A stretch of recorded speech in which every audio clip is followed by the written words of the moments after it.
Bonjour les amis, j'espère que vous allez bien. Je suis Pascal Trefingui, Lama Kunzang, et aujourd'hui, j'aimerais vous parler de la très vilaine République populaire de Chine. Vraiment très vilaine République populaire de Chine.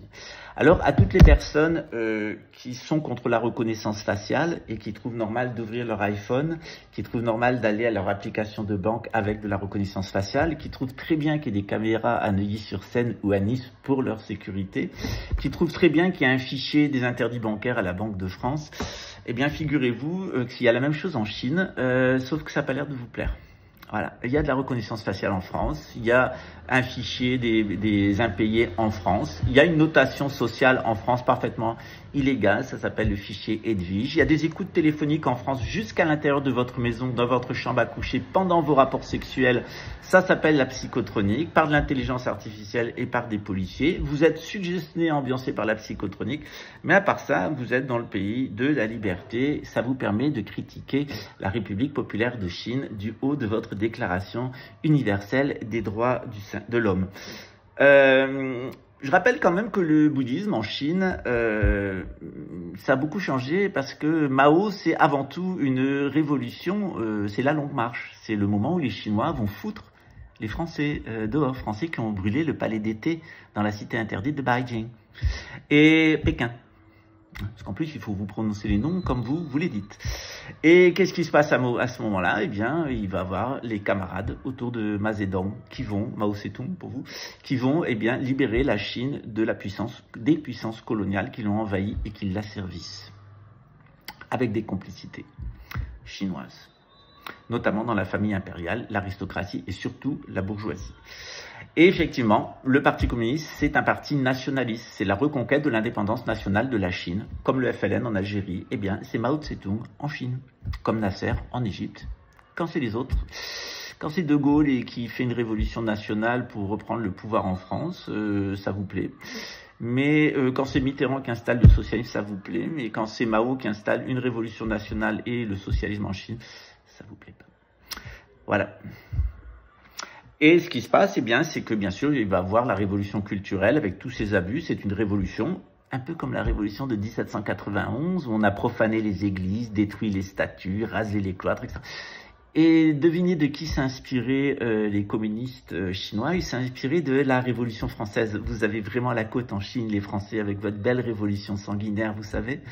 On vous aime beaucoup, Parti communiste. Vous êtes un exemple mondial de comment assassiner le clergé, la noblesse et déposséder tout le monde pour avoir une caste de super profiteurs. Oh, en Chine, à l'époque de Mao, c'était pas des banquiers, c'était des apparatchiks du Parti communiste. Puis arrivé Deng Xiaoping, et puis tout ce qui s'est passé après, et le camarade président Xi Jinping. Et on s'aperçoit que la Chine est le numéro 1 mondial en matière d'écologie, de véhicules électriques, de protection de l'environnement, est en train de se débarrasser de son désert et d'en faire un oasis de verdure, qu'il y a un projet de réaménagement du territoire qui s'appelle 50-50, tous les 50 km, une ville de 50 000 habitants, ça évite d'avoir des grosses agglomérations comme Paris, ou Lyon, ou Marseille, ou Bordeaux, ou Toulouse, et ça évite d'avoir des déserts comme la Creuse, l'Eure et bien d'autres départements en France, ou ce qu'on appelle le triangle, la diagonale vide, qui va de la Meurthe-et-Moselle jusqu'aux Pyrénées-Atlantiques. En Chine, c'est aussi le bouddhisme qui s'est imposé au 1er siècle après Jésus-Christ, et qui là s'est divisé en 3 écoles. Une école de langue chinoise, une école de langue pali et une école de langue tibétaine. Alors, contrairement à ce que vous pourriez croire et contrairement à ce qu'on vous dit, tous les Tibétains n'ont pas été exterminés, tous les monastères n'ont pas été détruits, et je vais vous donner les chiffres, c'est des chiffres officiels. Donc le bouddhisme chinois a une grande influence parmi la population Han, qui est 60% des Chinois.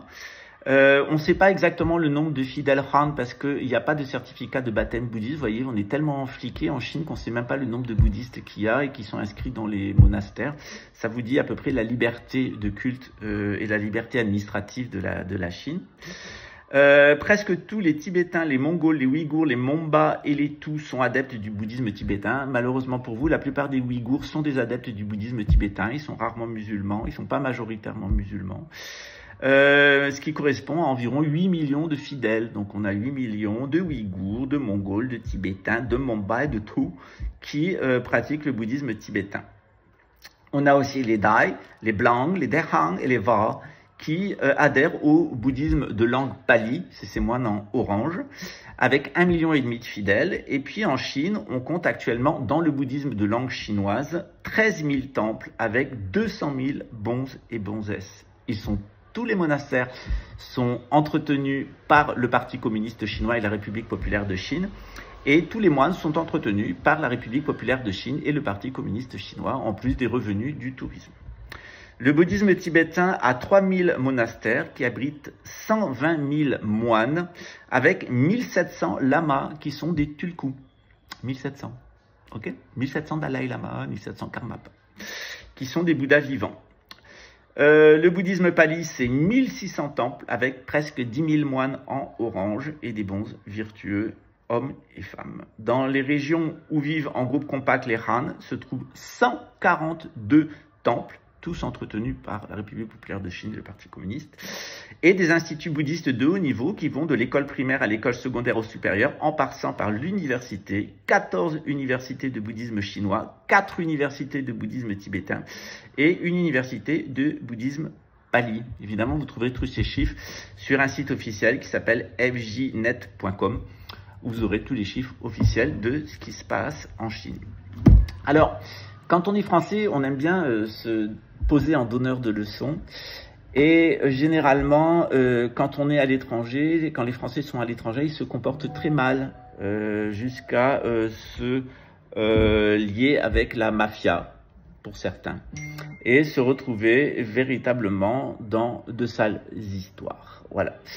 Et donc, je ne saurais trop recommander aux personnes qui ont une idée un peu périmée de la Chine et qui ont un peu une idée périmée des rapports de nous, les lamas du bouddhisme tibétain avec la République populaire de Chine, de s'intéresser un petit peu plus à l'actualité. Alors, je tenais quand même à rappeler que j'ai passé 4 ans en prison pour rien. J'ai été innocenté, très mal indemnisé. L'État luxembourgeois me doit encore plein d'argent. Notamment, ils m'ont piqué ma fondation avec un capital de 3,5 millions d'euros. Donc, quand on parle de la République populaire de Chine en disant qu'il n'y a pas de justice, que la police est corrompue et qu'on se retrouve dans un camp de concentration, allez donc au Luxembourg, vous allez voir la bande de nazis qu'il y a. Ils n'ont rien à envier à la révolution culturelle de Mao Tse-tung. Mes 2 dernières années de prison, eh bien, ma famille m'a offert un manuel avec un CD-ROM pour apprendre le chinois. J'ai dû attendre environ 6 mois avant d'avoir un appareil de lecture. En Chine, on l'a tout de suite. Et j'ai fait 6 heures de chinois par jour, 7 jours sur 7, pendant 2 ans. Et non seulement j'ai appris le chinois, je connais environ 1300 idéogrammes, mais en plus, eh bien, chers amis, j'ai étudié dans le détail l'histoire de la Chine, la culture chinoise et le bouddhisme chinois. C'est ce qui, peut-être, quand je parle de la Chine, me fait passer pour un imbécile auprès des bien-pensants, surtout français. À très bientôt.